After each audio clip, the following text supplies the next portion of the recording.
She's with me. You kicked off this morning. It's not easy on a Sunday morning. How was it for you? Oh, it was great. I would like to have had breakfast first, but anyway, that apart, it was wonderful, yeah. Yeah, I mean, some amazing images there. I mean, I was sat watching up at the back, and some of them are absolutely breathtaking. You talked about being the unseen photographer. What do you mean by that? Being invisible? Well, I suppose that in a way, for me, it's about the subject matter. So I feel that it's important in the way that you approach the subject matter that you don't announce the photographer in the image. Now, what I mean by that is that that it becomes, as it were, a window on the world. When you look at the picture, the viewer's eye is drawn to the narrative of the landscape itself, not to the process, although the process nevertheless is important, as we all know. And in a way, that's the dichotomy or the dilemma. It's impossible to achieve, I think, interesting, communicable pictures that really communicate something unless there is that strong personal input. I loved the penguin photobombing. I know you say you was there deliberately, but that was the best photobomb I think I've ever seen. It was a great, great picture. Where's your favourite place to take photographs? I think I have to tell you that there is no favourite. So the favourite is always wherever I am at that moment. That's, I think, how it has to be. All right, we've got a question in from Paul Gotts, who says, Roseberry topping clearly means a lot to you down in Middlesbrough. Why, and honestly, when did you last photograph it? When did I last photograph it? Probably a couple of weeks ago.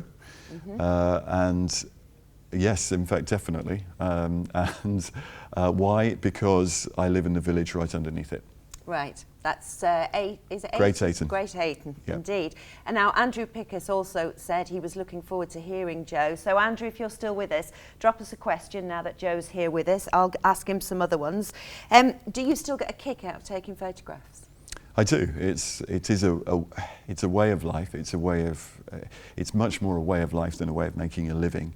And actually, I think it always has been for me.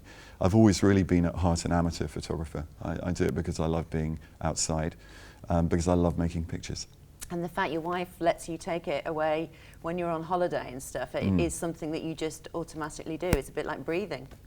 It is, yes, and fortunately the rest of the family have got used to that, and they enjoy photography as well, so it works all around. So do you photograph the family in that as well? Do you take people pictures?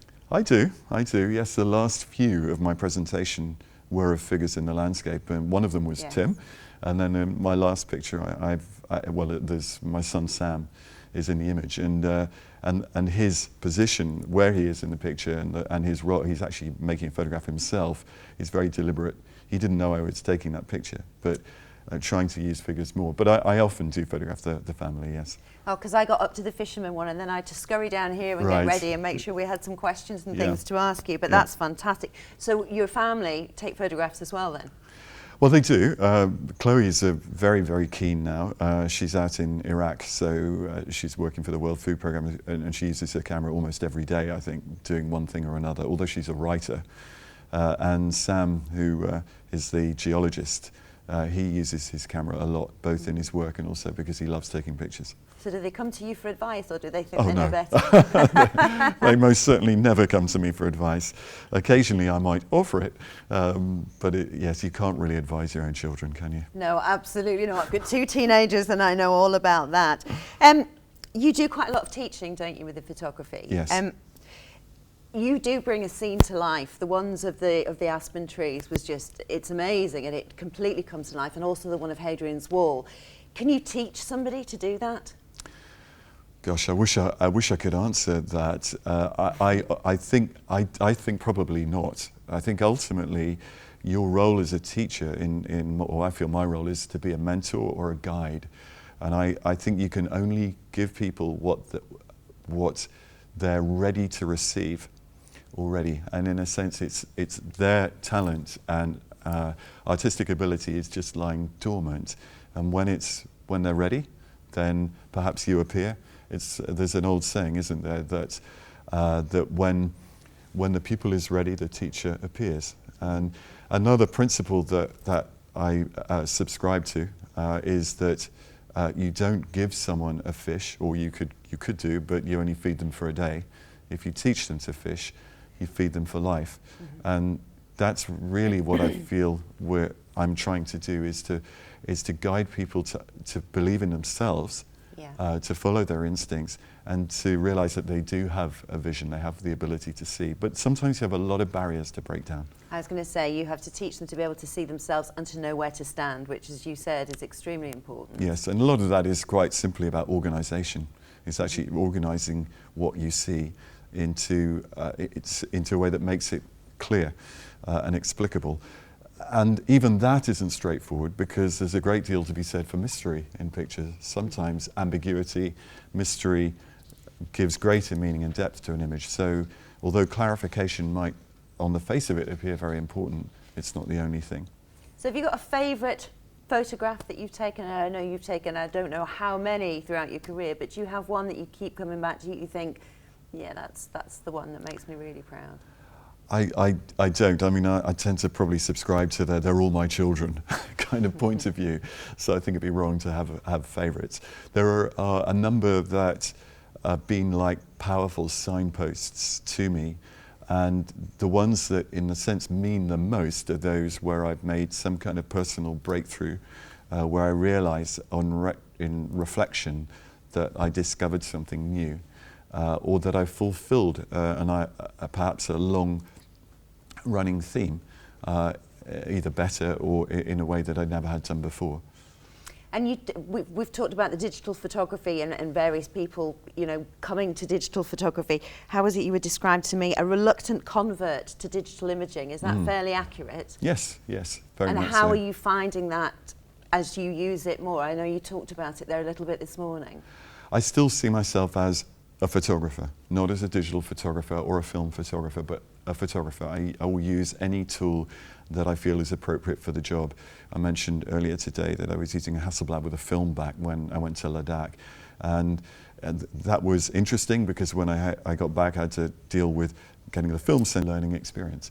In terms of the technology, at the very top of digital photography, the cameras are so good now that there's no difficulty in terms of getting good results, but nevertheless there are still some glitches and irritations in digital, but then there are in film as well. So nothing's perfect technologically speaking, and you just have to learn to work with whatever you're using. I mean, photography, like television, really is an industry where the technology's moved on and then it suddenly speeds up and so much has changed. I guess you have all the tools there and you just select the ones that you want to use. I mean, when you're talking to people who are starting out or starting to think more about the landscape photography, do you advise them what to use, or do you just let them do their own thing? What I actually advise them is probably something that I don't do myself, and that is to stick with one camera and really try to understand, to get to know it so well that you can forget it. I mean, I think because I shoot all the time, I'm able to move from platform to platform perhaps more easily than most will. I'm still guided by the same fundamental photographic principles regardless of the equipment that I use. But if I'm climbing a mountain, I'd rather not carry so much weight as I might if I were working near to the car or near to home. So then it's nice to use a lighter camera. Okay, we're going to hear from Paul Wakefield shortly, who's going to be talking about balancing the commercial side and the personal side of photography. That's something you have to do as well. I mean, you've got some very well celebrated books out there that are absolutely superb. How hard is it to make a commercial living from what you do, as well as balancing your personal passion for photographs? It's very difficult today because the industry has changed completely. We've been through a revolution, partly provoked by digital imaging, but also, as much as anything, by the internet and social media and many of the other manifestations of digital technology generally. So, curiously, photography is probably more in demand and there's more enthusiasm for it than ever before, but it's valued less than ever before, commercially speaking. So in many ways, making a living is tough, but I do still sell prints, and I do book projects, and I do commissioned work, and perhaps more importantly, I teach, and there's a huge amount of demand now for workshops and so on. So I can almost always find work to do. There's no problem making a living in that sense, but the nature of it has changed hugely. And you have your gallery in Northallerton, which is not that far from here. Yeah. What kind of people come there? How do they find you? Well, actually, a real interesting variety. I mean, and they do come from all over the world too, which is hugely gratifying. I have no idea how they find me. I've never really looked into that. But they keep coming, so you don't have to worry too much. Well, that's true. I mean, we also, I mean, essentially, we try to run the gallery with local people very much in mind. So we managed to have a cafe there now, which is great. But we welcome everybody and anybody. There are obviously a lot of photographers visit, but really the people who come and spend money are probably not the photographers, but local people looking for gifts and because they become collectors. So I have a number of people who come in and they're always interested in what I'm up to and looking to acquire the latest release, as it were. And a beautiful part of the world to live in. We've got a question from Alan Ranger who says, how does Joe think a beginner can make their work stand out amongst millions of photos without overdoing the PP? It's really difficult. There's no doubt about that. And I think that I think first of all, people have to understand that if they're going to do photography, they should not be doing it to become famous or rich, but because they love doing photography. That's absolutely essential. Otherwise, they're going to be disappointed. If their work is sufficiently distinctive, then through I suppose wise use of social media, particularly, which is free, you can develop an audience. There's no doubt about that. David Clapp talked yesterday about how to succeed, as it were, and thrive in the modern world. And he knows far more about it than I do. I mean, I'm very much a dinosaur of the past in many ways, so I'm not very well equipped to answer the question. But what I truly, honestly believe is that you have to make your work your own. And I think that that will always resonate for other people much more than trying to pursue something that you think will please other people. That's great, Joe. Hope you like that answer. Finally, Joe, you talked about ideas and inspiration and it coming from your childhood and experiences. We talked about Ansel Adams. Do people still influence you? Do you find new influences all the time? What's influenced you most recently? Well, there's the number of photographers who've influenced me is too great to number, but that doesn't mean I try to copy what they do. What I'm trying to do is to absorb the lessons that I learn from them and to then find my own path. But I'm also highly influenced by science. I follow popular science all the time. I'm just fascinated by the world. I think curiosity for the world is probably the most important driver for me personally. And I think, to be honest, it is for most photographers.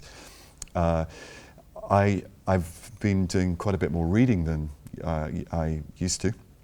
And recently I've been reading an autobiography about Edward Thomas, the poet, which I found enormously inspiring. And hearing about his life and his exploration of his own creativity, the problems that he had, his relationships with fellow poets and his friends and family.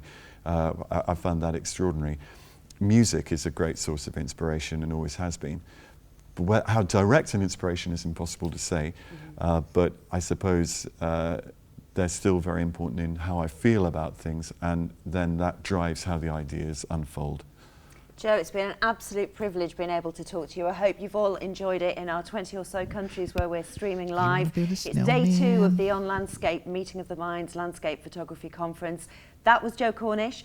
Paul Wakefield is up on stage next and I'll be speaking to him. So if you've got any questions, #OnLand. Thank you for all your questions this morning.